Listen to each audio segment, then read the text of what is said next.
Hello friends, வணக்கம். நான் RS ராஜா. இந்த கிரைம் சம்பவத்தில் போகிறதுக்கு முன்னாடி இந்த வீடியோவை பார்த்துட்டு இருக்கிற யங்ஸ்டர்ஸ்ட ஒரு கேள்வி மட்டும் எனக்கு இருக்கு.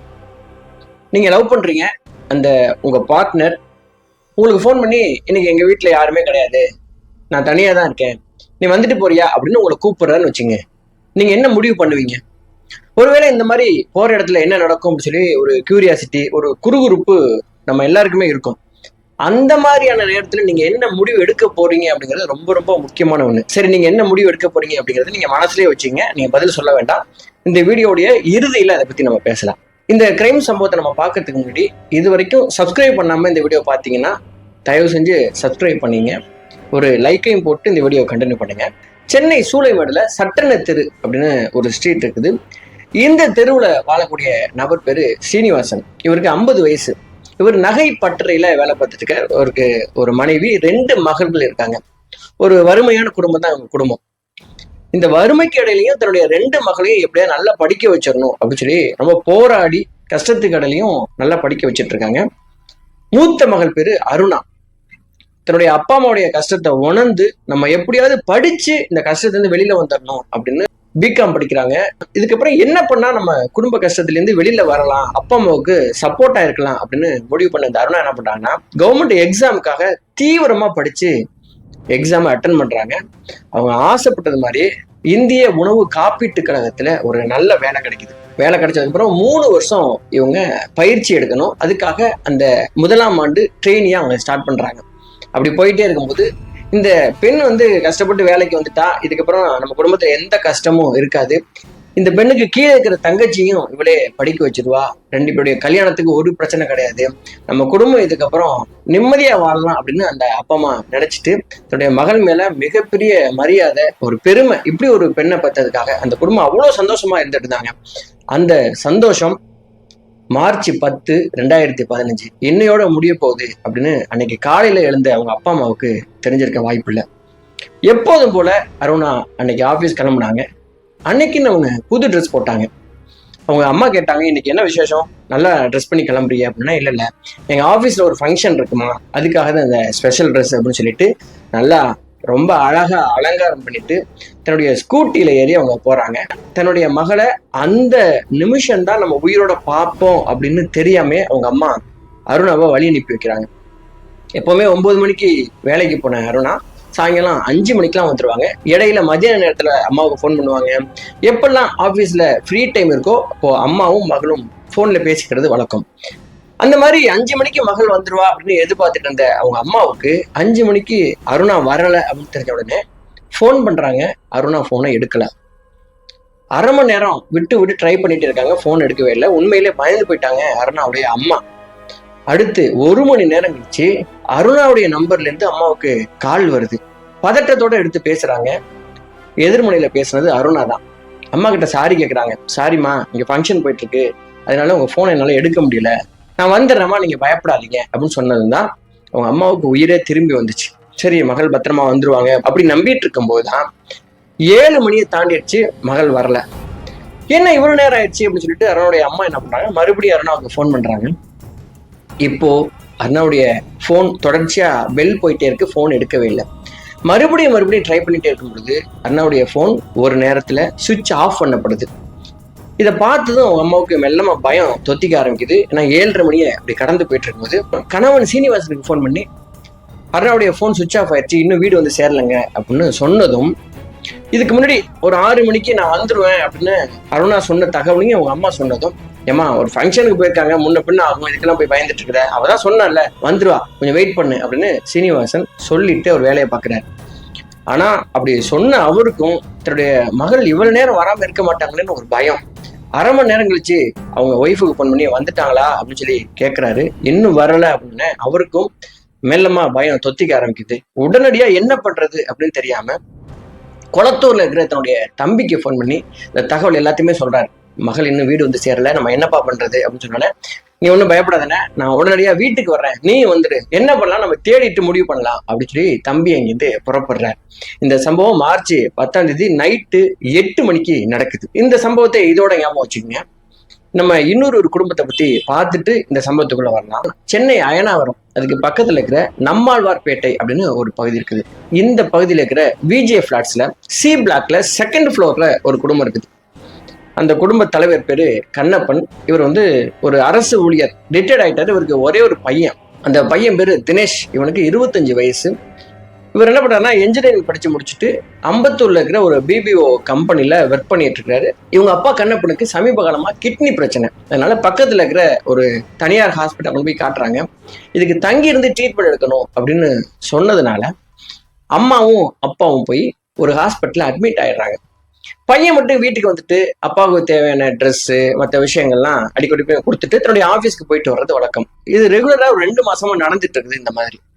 அந்த மாதிரியான சூழல்ல தான் மார்ச் 10 நைட்டு ஒரு 8:30 மணி இருக்கும். இந்த தினேஷ் என்ன பண்ணியிருக்கான்னா, தன்னுடைய வீட்டு கதவை திறந்துட்டு வீட்டுக்குள்ளிருந்து பெட்டை சுருட்டி இழுக்க முடியாம அப்படியே இழுத்துக்கிட்டு இந்த செகண்ட் ஃப்ளோர்ல இருக்கிற லிஃப்ட் கிட்ட அந்த பெட்டை லிஃப்ட்டுக்குள்ள கஷ்டப்பட்டு இழுத்து உள்ள வச்சுட்டு மூட போகும்போது தான் வீட்டுக்கு பக்கத்து வீட்டுல இருந்த ஒரு நபர் என்ன பண்றாருன்னா, வேகமா லிஃப்ட் நோக்கி ஓடி வர்றாரு.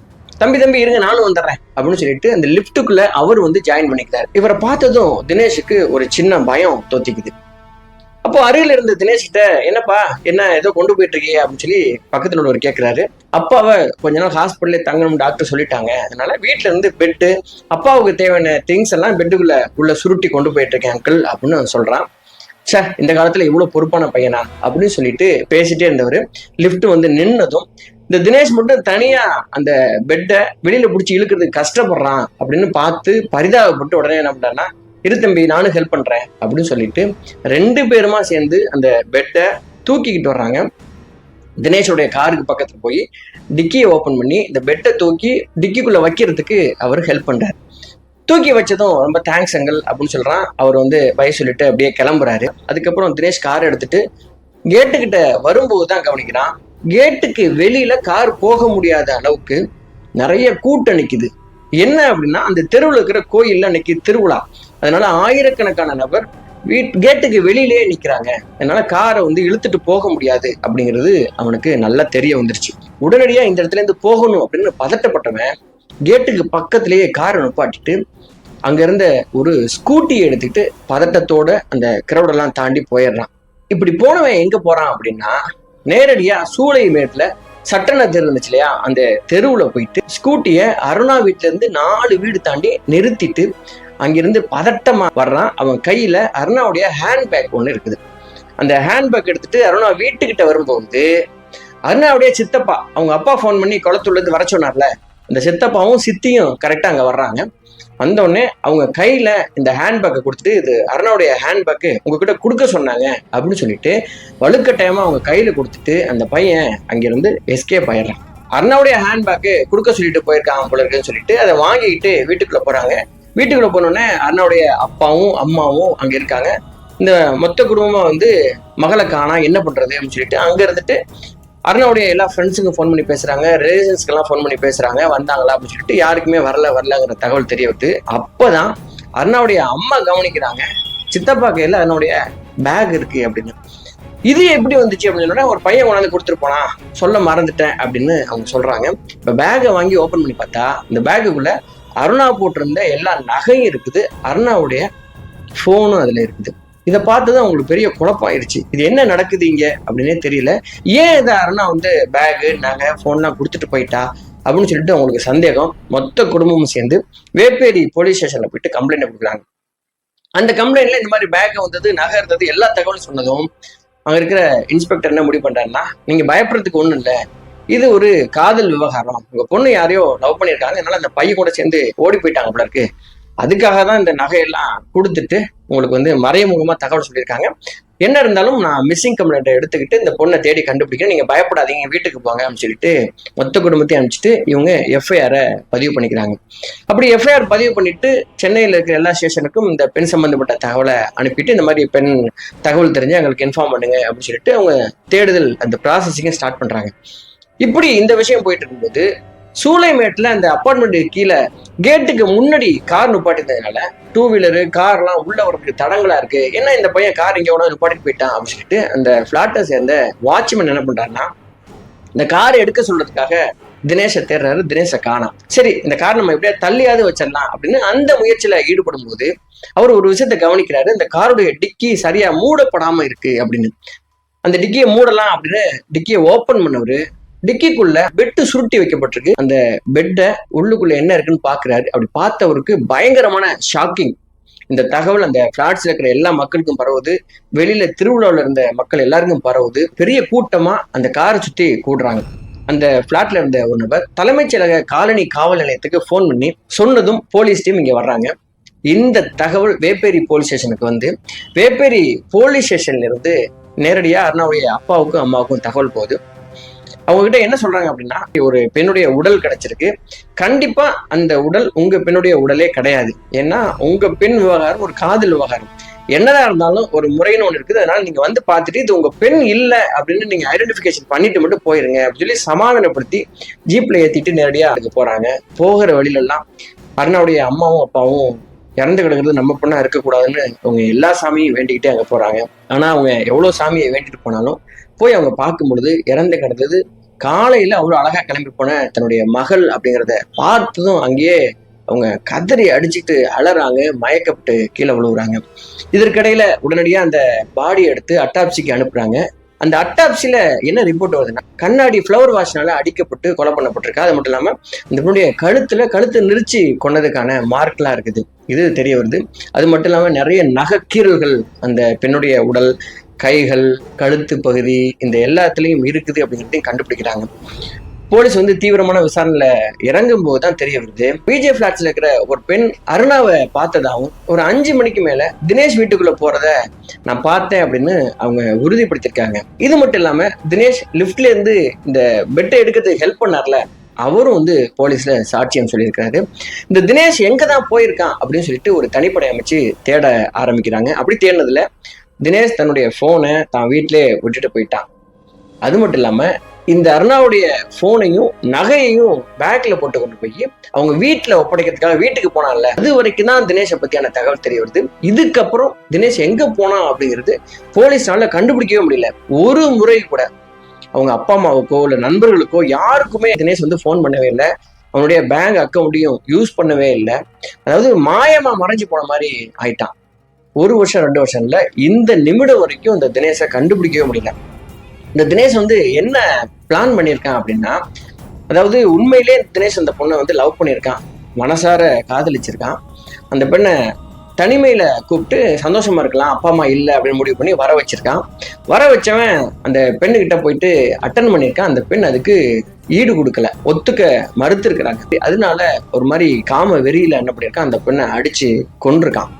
கொன்னதுக்கு அப்புறம் ஐயோ நம்முடைய காதலி எப்படி கொண்டுட்டோமே அப்படின்னு நினைச்சவன் இந்த பாடியை எப்படியாவது நம்ம டிஸ்போஸ் பண்ணணும் அப்படின்னு சொல்லிட்டு பெட்டுக்குள்ள சுருட்டி வெளில கொண்டு வந்து இந்த பாடியை கொண்டு போயிட்டு எங்கேயாவது எரிச்சிடணும். இது வந்து கொலைன்னு தெரியக்கூடாது, ஒரு காதல் விவகாரத்துல ஓடி போனதா இருக்கணும் அப்படிங்கிறதுக்காக அருணாவுடைய நகை, போனு, பைக்கு இது எல்லாமே அவங்க வீட்டுல செட்டில் பண்ணிட்டா சரி நம்ம பொண்ணு யாரு கூட ஓடி போயிட்டா அப்படின்னு அவங்க வீட்டுல நினைச்சிருவாங்க. இது கம்ப்ளைண்ட் ஆகாது, நம்ம எங்கேயாவது தப்பிச்சு போய் வாழ்ந்துக்கலாம் அப்படின்னு முடிவு பண்ணி தான் தினேஷ் கொண்டு வந்து வீட்டுல அந்த திங்ஸ் எல்லாம் ஒப்படைச்சது அப்படின்னு போலீஸ் சொல்றாங்க. வேப்பேரி போலீஸ் ஸ்டேஷன்ல இந்த கேஸை வந்து ஒரு சேலஞ்சா எடுத்துக்கிட்டு தீவிர விசாரணையில இறங்குறாங்க. கண்டுபிடிக்கவே முடியல தினேஷ் எங்க போனா அப்படின்னு. உடனடியா எல்லா மீடியாக்கள்லையும் பேப்பர்லையும் தினேஷோடைய போட்டோவை ரிலீஸ் பண்ணி இந்த மாதிரியான நபர் ஒரு குற்றவாளி, ஒரு பொண்ணை கொண்டுட்டு தலைமுறையா இருக்காரு, இவனை கண்டுபிடிச்சு கொடுக்குறவங்களுக்கு நாங்க சன்மானம் கொடுக்குறோம் அப்படின்லாம் சொல்லி அறிவிக்கிறாங்க. ஆனா எந்த பிரயோஜனமும் இல்லை. அவனை பத்தியான எந்த சின்ன தகவல் கூட கிடைக்கவே இல்லை. அதுக்கப்புறம் என்ன பண்றாங்கன்னா, இந்த கேஸை டீல் பண்ணிட்டு இருந்த இன்ஸ்பெக்டர் ராமசாமி அவர்கள் மாறுதலாகி போறாரு. அதுக்கப்புறம் அவருக்கு பதில ஸ்ரீகாந்த் அப்படின்னு சொல்லிட்டு ஒரு இன்ஸ்பெக்டர். இந்த இன்ஸ்பெக்டர் வந்து ரொம்ப திறமையா இன்வெஸ்டிகேஷன் பண்ணக்கூடியவர் அப்படிங்கிறனாலதான் இந்த கேஸுக்குள்ள கொண்டு வராங்க. வந்ததுக்கு அப்புறம் வேப்பேரியில் இருந்த ஏகப்பட்ட கேஸை வந்து இவர் கண்டுபிடிச்சிருக்காரு. ஆனாலும் கூட இந்த அருணாவுடைய கேஸ் என்ன ஆணுச்சு அப்படிங்கிறது அவரால் கண்டுபிடிக்க முடியல. உடனடியா போலீஸ் என்ன பண்றாங்கன்னா, ஒரு 10 வருஷம் கழிச்சு இதுக்கப்புறம் இந்த கேஸ்ல நம்ம அடுத்த கடத்தை நோக்கி நகரணும் அப்படின்னு சொல்லிட்டு ரெட் கார்னர் விஷயத்த அவங்க முன்னெடுக்கிறாங்க. இந்த ரெட் கார்னர் அப்படின்னா என்னன்னா, உலக நாடுகள்ல இந்த பையன் ஒருவேளை இங்க இருந்து தப்பிச்சு கனடாவுக்கு போய் அங்க தலைமுறையா வாழ்றதுக்கு வாய்ப்பு இருக்கு, இல்லைன்னா வேற ஏதோ ஒரு நாட்டுல போய் தங்கியிருக்கிறதுக்கு வாய்ப்பு இருக்கு அப்படின்னு தெரிஞ்சு போய் எல்லா நாடுகளுடைய தூதரங்களுக்கும் இவனை பத்தியான தகவலை தெரிவிச்சு தினேஷ் அங்க இருந்தானா அங்கிருந்து கைது பண்ணி கூட்டிட்டு வரதுக்காக எல்லா இன்டர்போல் போலீஸ்க்கும் இந்த தகவலை சொல்லியிருக்கிறாங்க. ரொம்ப சீக்கிரமா நாங்க இவனை கண்டுபிடிச்சிருவோம் அப்படின்னு சொல்லிட்டு அதுக்காக இன்னைக்கு வரைக்கும் ஒரு போலீஸ் டீம் வந்து இயங்கிட்டு இருக்காங்க அப்படிங்கிறது இந்த கேஸ்ல இருக்கிற அப்டேட். சரி ஃப்ரெண்ட்ஸ், நான் இன்ட்ரோடக்ஷன் சொன்ன மாதிரி இப்போ அந்த கேள்விக்கு வர்றேன். உங்களை யாராவது உங்க பார்ட்னர், நீங்க லவ் பண்றவங்க வந்து எங்க வீட்டுல யாருமே இல்லை, நீங்க வரீங்களா அப்படின்னு சொல்லி கூப்பிடுறாங்க அப்படின்னா நீங்க என்ன முடிவு எடுப்பீங்க? ஒருவேளை கியூரியாசிட்டிக்காக போனால் நல்லா தானே இருக்கும், ரொமான்டிக்கா அப்படின்னு நீங்க நினைச்சிருக்கலாம். இந்த கேஸ்ல கூட அந்த பெண் வந்து உண்மையிலேயே அருணாவும் தினேஷும் 2 வருஷம் லவ் பண்ணியிருக்காங்க. லவ்வர் தான், தன்னுடைய லவ்வரை தனிமையா சந்திக்கிறதுக்காக வீட்டுக்கு கூப்பிட்டவன் அதுக்கப்புறம் முறையா அவனுக்கு கல்யாணம் பண்ணி கிடைக்க வேண்டிய அந்த காமம் அப்படித்தான் கிடைச்சிருக்கும்னு அவங்க வாழ்க்கை வந்து அவ்வளவு நல்லா இருந்திருக்கும். ஆனா அவசரப்பட்டு அவன் தன்னுடைய காதலிய அப்படி ட்ரை பண்ணி அதுக்கு ஒத்துக்காதனால அவன் அடிச்சு கொண்டுட்டான். இந்த மாதிரி நடக்கிறதுக்கான வாய்ப்பு இருக்கும் அப்படிங்கிறத லவ் பண்ற பெண்கள் நீங்க உணர்ந்துக்கிறணும். இந்த மாதிரி தனிமையில போய் சந்திக்கிறது அப்படிங்கிறது எல்லை மீறக்கூடிய சகல சாத்தியத்தையும் உருவாக்கும். அது பாதுகாப்பானது இல்லை அப்படிங்கிறத நம்ம உணரணும். அதுக்காகவே இந்த கேஸை நான் போடுறேன். மறக்காம இந்த சேனலை நீங்க சப்ஸ்கிரைப் பண்ணீங்க. இது என்னுடைய பாயிண்ட் ஆஃப் வியூ. இதை பத்தியான உங்க கருத்துக்களை நீங்க பதிவு பண்ணுங்க. நான் உங்க RS ராஜா. நன்றி, வணக்கம்.